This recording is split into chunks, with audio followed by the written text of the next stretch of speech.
나는 밀리터리 덕후다. 원격 밀리터리 팟캐스트 밀떡을 시작합니다. 청취자 여러분께 경례 밀떡. 하로 안녕하세요, 박찬준입니다. 안녕하세요. 놀러온 남자 정명섭 정작입니다. 예 안녕하십니까 월간 플래툰 홍편 인사드립니다. 네, 이렇게 밀떡이 힘차게 시작됐습니다. 홍 편집장님이 좀 급하셨어. 네, 네, 인정합니다. 쿨하게 인정하시는 네. 우리 홍 편집장님이십니다. 자, 이번 시간 그 주제로는 지난번 한번 우리가 네. 다루었었죠. 파키스탄과 인도의 네. 그 분쟁.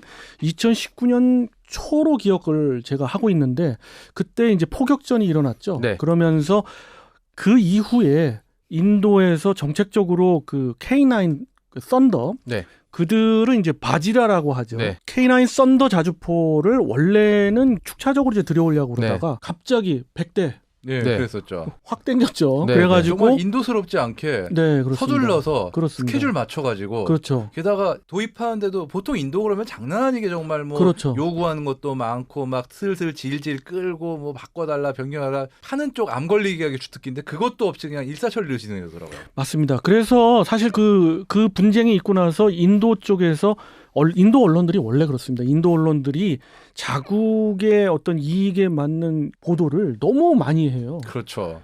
너무 편파적으로 네. 하거든요. 물론 우리도 네. 뭐 팔이 안 오르고 그런다고 네. 다 그럴 수 있겠지만 분쟁이 일어났을 때 그런 걸 감안해서 사실은 좀 반신반의했었는데 많은 그 해외 외신들이 K9 썬더에 대해서 굉장히 높게 평가를 했었잖아요. 그래가지고 우리가 그때 파키스탄과 인도 분쟁을 보고서 그 중국과 인도의 그 대결을 구도를 그려가면서 한번 그 자주포를 비교한 적이 있었습니다. 맞습니다. 네.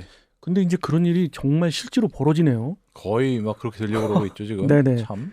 그 인도의 국경 지역, 중국과의 국경 지역에서 양쪽에서 포병 부대들을 강화하고 있고 특히 중국은 그들의 그 서부 전구라고 그러죠. 76 집단군과 77 집단군의 그 예하에 있는 포병 부대를 원래는 그 정도로 안 합니다. 그런데 막 전진 배치를 시작하고 산악 지역의 이제 후사면에서 굉장히 그 계속해서 이제 배치를 계속 증강하고 있는데 이러니까 또 인도도 계속해서 대응을 해오고 있죠. 그렇죠. 인도는 원래 그 북부 사령부와 중앙 사령부 그리고 서부 사령부에서 예하 부대들 그 산악 사단이랄지 산악 여단 그리고 자체 사령부에 포병 사단이 또 있었어요.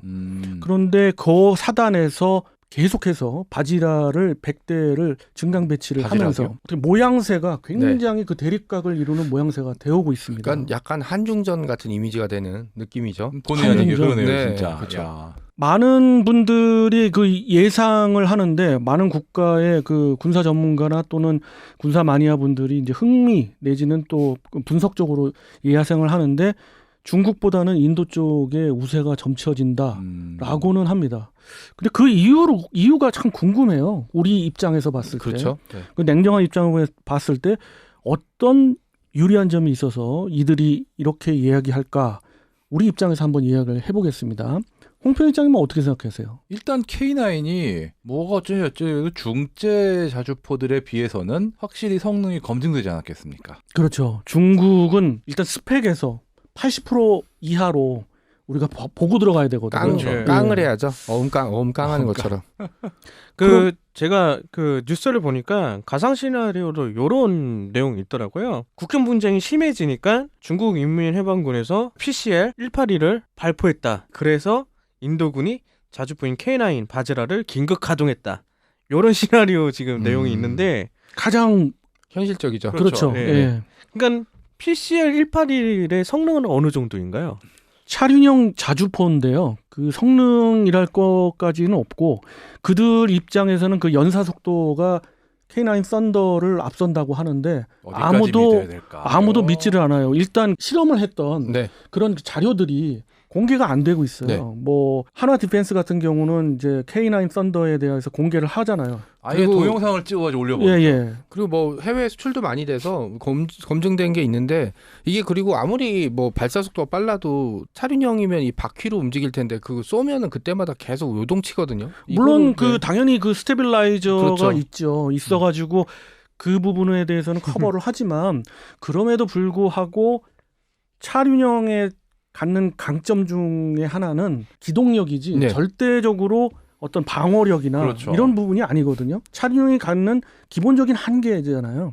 그렇기 때문에 포탑도 그렇고 여러 가지 측면에서 한계가 있습니다. 더 장갑을 늘릴 수는 없거든요. 거기다가 사실은 그 도로가 잘 발달한 데 산지인 점을 감안한다면 사실 궤도형이 훨씬 낫죠. 그렇긴 한데 그 대신 K9도 중량이 있기 때문에 올라갈 수 있는 어떤 고도나 이런 지형의 한계가 있는 건 마찬가지죠. 그렇죠. 근데 이제 어차피 자주폭으로 하게 되면 사실 서로 붙어서 뭐 목축을 해서 쏜다라기보다는 그건 사실 아니니까요. 사거리로 하는 거고 실제로 여기서는 이게 그런 것 같아요. 카드 게임 같아요. 이게 상대방으로 주먹질하거나 총을 쏘지 못하고 그냥 카드로 네가 뭐 뽑으면 내가 뭐 뽑는 거라서 여기서는 그냥 실제로 뭐가 발사될 가능성은 저는 되게 적다고 보니까 사실 그때는 이길 수 있는 게 뭐냐면 야 니네 포 100km 날아가지 우리 120km 날아가 라고 이렇게 얘기할 수 있는 그 스펙 경쟁이 사실은 이제 일종의 기싸움의 중요한 장치가 된다고 봐요. 근데 지금까지는 사실 그래도 중국제보다는 인도제가 밀린다고 다들 생각을 많이 했었는데 어떻게 K9만큼은 그걸 단숨에 뒤집어버린 이 케이스가 되는 거라서 그리고 이제 사실은 그 중국이 인도랑 싸울 때 가장 불리한 점 저 뭔지 알고 있어요. 인해 전술을 못 써먹죠. 그건 그러네요. 진짜. 인해 전술이 안 되죠. 네. 쟤네나 여기나 저기나 사람 그렇죠. 수 많기로 네. 정말 서로 둘째가라면 어려운 나라들이라. 이 두 기종 자체가 155mm인가요? 그렇죠. 152mm 한쪽은 이제 네네. 152mm 아, 맞다. 있고요. 예. 예. 물론 122mm 버전도 있고요. 152mm 버전을 아마 배치한 걸로 알고 있습니다. 기사에서 보니까 PCL 181이 제조사 노린코에서 주장하기를 뭐 연장탄 쏠 경우 70km까지 날아간다. 사거리 연장탄을 발사하면은 그렇게 날아간다고 하고 사실 그런 포들은 많아요. 따지면은 그 K9 썬더도 그거 이상도 그럼요. 늘릴 수는 있어요. 그죠. 그러나 그 부분이 실전에서 얼마만큼 연사력을 발휘하고 또 견고함이랄지 내구성이 어떻게 될지는 사실 따져봐야 되는 거고 예. 이 부분에 있어서 아직까지 전 세계적으로 인정을 하지 않고 있는 것이 중국제이긴 합니다. 정확성이 좀 떨어지죠. 정확성은 물론 저 GPS 탄이나 이런 것들 또 그들은 그들 나름의 GPS 네. 시스템을 갖고 있잖아요. 그래서 유리하다고 볼 수는 있지만 지금 지형이 산악 지형이고 그죠. 엄청난 히말라야 산맥을 두고서 양쪽에서 그렇다고 해서 여러분들 상상대로 뭐 산지 위에서 이렇게 그쵸. 배치되지 않습니다. 아까 뭐 K9 썬더가 중량 불리하다고 그 홍 회장님 말씀하셨잖아요. 그러니까 당연히 빼죠. 산의 후사면에서 근데 이제 그 공격을 하죠. 호사면도 뭐 고도 2,000m 이런 수준이니까 그러니까 우리가 그렇죠. 우리 그- 거의 백두산 고도만큼 그렇죠. 그게 예, 호사면이에요. 예, 예. 야. 바제라 같은 경우는 무게가 47톤이고 그렇죠. 47톤까지 안 아, 나가지 않나요? 안 나가죠. 40한 2, 3톤? 2, 3톤 네, 정도. 네. 그 반대편에 있는 기종은 25톤 정도라고 하더라고요. 그렇죠. 예. 그러니까 차륜형이라. 방어력에서 그만큼 차이가 있다는 얘기입니다. 그거의 그렇죠. 반증은 예. 당연히 차륜형은 그 한계가 있어요. 그들도 방어력을 왜 안 늘리려고 하겠어요. 그렇지만은 바퀴기 때문에 어쨌든 문제가 있고 그리고 분당 발사율이 K9 같은 경우는 6발에서 8발이고 최대 그럴 정도 나오죠. 그죠. PCL 같은 경우는 4발에서 6발이다. 이렇게 나와 있거든요. 근데 왜 발사 속도가 우리보다 빠르다 그런 거죠? 원래 그렇게 얘기를 어. 그 네티즌들이 그게 했습니다. 하는 예. 얘기가 뭐냐면은 분당 지속 발사 속도, 순간 발사 속도는 네. 더 빠를 거다라고 중국 네티즌들이 주장을 하는데 못 믿겠어. 무슨 솔직히. 장풍 쏘는 것도 아니고. 그러니까 말이죠. 그럼 K9이 지금 현재 수출돼 있는 나라는 어느 나라이에요? 야 많죠. 그 특히 일단 유럽에 이제 폴란드는 그 차체를 네. 수출을 했고요. 제일 처음에 이제 길을 그렇죠. 닫고 있죠. 네. 그다음에 노르웨이, 에스토니아, 뭐 핀란드, 에스토니아 이런 나라들에서 지금 저 도입이 돼 있고요. 터키도? 터키는 아예 그 기술을 갖다가 사갔죠. 그래가지고 예. 터키 자체의 자주포가 네네. 우리하고 거의 모양이 비슷합니다. 뭐 면허 사실 생산이나 K9 하고 마찬가지인데. 와야 그렇죠. 되죠. K9.5 정도죠. 근데 되게 네. 기분 나쁜 게 터키에서는 그거 우리나라 기술 가져가서 만들었다는 얘기를 거의 안 해요. 뭐 돈만 제대로 꼭 줬으면. 자기네가 독자 개발한 것 같이 그런 식으로 막 선전하고 있어. 되게 기분 그리고 나빠요, 터키 진짜. 전쟁 영화 보면 보통은 미국의 전쟁 영화의 끝판왕은 공군이잖아요. 터키 영화는 자주포가 끝판왕일 때가 있거든요. 그래서 반군을 막 쓸어버리는데 그게 어디서 많이 봤지 했더니 이제 K9이랑 똑같더라고요. 터키의 군사 마니아들은 알고 있죠. 그 자기 나라 게 아니라는 걸. 그런데 일반 국민들은 워낙 홍보를 그렇게 해놔가지고 그리고 자기 걸로 알고 있습니다. 군사 마니아들도 예. 더 우리나라 한국 기술을 기반으로 했지만 우리께 더 낫다 뭐 이런 그렇기 때문에 같은 게 아니다라는 식으로 막 그 국뽕 쳐가지고 주장하는 게 만만치가 않아요. 근데 만약- 수출이 안 돼. 왜 그럴까요? 왜? 만약에 중국과 인도가 붙게 된다면 가상 시나리오를 우리 출연진 분들께서는 어떻게 생각하세요? 포격전이 이어질 것 같은데 포격전에서 조금 유리한 건 저는 인도로 보고 있는 게요. 그것이 K9 썬더의 성능도 성능이지만 일단 인도는 대비를 해놓고 오래전부터 했습니다. 왜냐하면 인도 입장에서는 그 중국이 바로 국경이거든요. 그쵸. 근데 중국 입장에서 봤을 저 때는 멀리 있는 거잖아요. 멀리 있기도 있고 조금 중요도가 떨어져요. 그리고 많은 국가와 국경을 맺고 있는 나라 중에 하나가 인도입니다. 물론 분쟁은 있지만 그렇죠. 그렇기 때문에 그들 그 아까 소개해드린 76 집단군이나 77 집단군은 한참 멀리 떨어져 그렇죠. 있어요. 장비도 뭐 그렇게 좋다고 할 수는 없는 거고. 거기다가 그 중국 인민해방군이 왜 차륜형 자주포 그들도 궤도형이 있는데 왜 그렇죠. 차륜형 자주포를 서부 전구에다가 배치를 하느냐? 멀리 떨어져 있어서 일단 유사시에 빨리 그렇죠. 와야 돼요. 그렇기 때문에 차륜형을 배치를 한 겁니다. 그에 반해서 인도는 워낙 그 분쟁이 있었어 가지고 파키스탄하고도 있고 중국하고도 대비를 해왔기 때문에 대비를 한 자를 이길 수는 없거든요. 그런 측면에서 인도가 조금 유리하고 병력면을 보더라도 두 국가가 정말 인구 대국이지만 규모에 비해서 굉장히 집중되어 있는 게 북부사령부입니다. 인도에. 근데 중국의 서부 전군은 그에 비해서 집단군 두 개가 좀 다른 집단군에 비해서도 조금 그렇죠. 병력면에서도 좀 떨어져요. 그렇죠. 제가 예전에 얘기했듯이 중국의 어떤 중심지는 이쪽 끝에 있고, 예, 반대쪽에 인도랑 붙어 있는 쪽은 진짜 어떻게 보면 오지라고 볼 수 있고, 뭐 전략적 가치가 그렇게 있는 곳은 아니죠. 반면에 인도는 인도의 중요한 북부 지구랑 딱 붙어 있기 때문에 여기는 병력 동원하기도 쉽고, 그 다음에 이제 그 양쪽에 뭐 무력 충돌이 벌어졌을 때 피부로 느끼는 그 위기감이 차원이 다를 거예요. 그렇죠. 그 중국에서는 저 끝에 있는 데서 일어난 거고 인도는 바로 앞마당에서 벌어진 문제이기 때문에 왜 네. 중국이 76 집단군과 77 집단군을 내부 깊숙이 놓아뒀냐면 바로 그 티베트 지역, 그렇죠. 신장 위구르 지역과 티베트 지역의 보안 또는 구테타 이런 거에 대비하기 위해서 집단군을 거기에 두고 있거든요. 정규군을. 그렇기 때문에 쉽게 인도 쪽으로 오고 있지를 못합니다. 그런 측면이 좀 있어요. 양쪽의 어떤 무력 충돌이 지금 계속 뭐 예전에 삼국시대처럼 벌어지고 있잖아요. 곤봉이랑 뭐 그렇죠. 창 들고 싸운다는 얘기는 사실 어떻게 보면은 그 전쟁이 확전되는 거를 이제 철저히 통제하겠다는 뜻이거든요. 왜냐하면 이제 인도도 중국이랑 전쟁에서 한번 심하게 당해본 적이 있고 중국 입장에선 지금 사방이랑 사이가 다 나쁜데 예, 여기 하다 보면 이 핑계 대고 또 티벳을 또 이렇게 무기 같은 거 집어넣어서 중국 서부를 이렇게 굉장히 요동치게 만들어 버릴 수가 있거든요.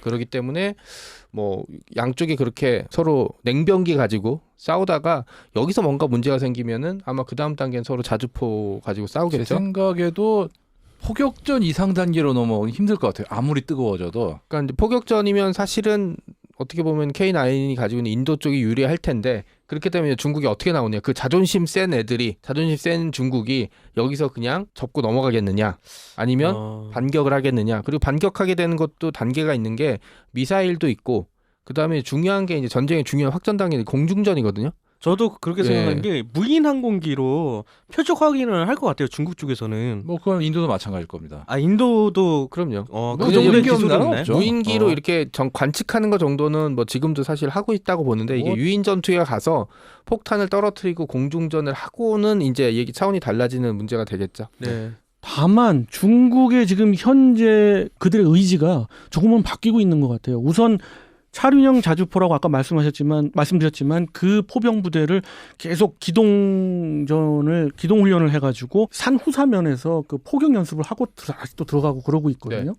그 다음에 굉장히 규모는 조금 다른 전구에 비해서 작지만 아까 말씀하신 그 항공전에서도 공군 기지가 5개가 큰 기지가 있어요. 그 기지에 우려스러운 점은 그냥 일반적인 요격기를 배치한 게 아니라 Su-30 MKK를 배치하기 시작했다는 거예요. 그 얘기는 뭐냐? 공대지 작전을 하겠다는 얘기거든요. 그런 측면에서 만해 유사시에 항공전까지 불사하겠다는 얘기거든요. 그래서 인도 공군이 Su-30 MKK가 뜨면 대응을 반드시 아무리 멀어도 대응을 하고 있고 또 중요한 거는 J-20 있죠. 예. 그 J-20도 그 부근으로 비행을 한 적이 있어요. 그래서 인도 공군이 대응을 했는데 중요한 사실은 이거는 좀 반신반의합니다. 왜냐하면 인도 언론에서밖에 얘기를 안 하는 거기 때문에 J-20 스텔스기를 잡았다. 라팔이요? 아하. 라팔은 아니고요. 그러니까 라팔은 아직 배치가 안 됐고. 잡았다는 게 요격을 했다는 게 아니라 레이더로 포착을 했다. 그렇죠.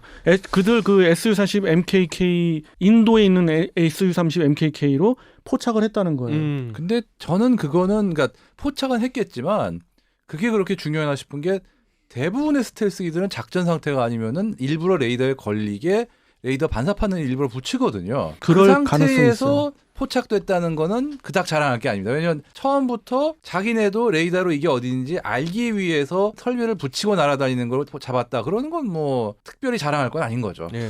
근데 또 걱정되는 부분은 인도랑 중국에 그렇게 문제가 생기면 파키스탄이 또 변수가 될 수 있거든요. 왜냐하면 중국이 좀 불리해지거나 그러면 파키스탄 쪽에 이렇게 얘기를 해서 이렇게 뭐 국경선으로 이제 긴장감을 조성할 문제가 있는 거고 그러면 분명히 또 미국이 개입할 거고 근데 또 최근- 유럽이 끼어들고 이렇게 되겠죠. 네. 최근에 뉴스를 보니까 대만과 중국 사이가 굉장히 안 좋아졌다고. 원래는 안 좋았지만은 지금 전쟁 강도로 봤을 때는 지금 현재 상황이 굉장히 높다고 굉장히 하더라고요. 높죠. 네. 네. 예, 그것도 큰 변수가 되지 않을까. 그러니까 예를 들어서 그 월남전이 한참 심해졌을 때 그 중국이 북한한테 얘기해서 이제 휴전선 일대 무력 충돌을 조장하려고 계획했었다라는 이제 얘기를 들은 적이 있었어요. 왜냐하면 그렇게 되면 주한미군이 이제 월남으로 투입되거나 아니면 한국군을 철수시킬 수 있으니까라는 얘기처럼 반대로 이제 중국에서는 이제 미국이 아까 이대로 미국이 이제 그 문제에 개입하게 되면 대만의 긴장감을 조성할 가능성이 좀 높아지죠. 네. 그렇기는 한데 문제는 중국이 인도 국경지대에서 뭐 해결하려고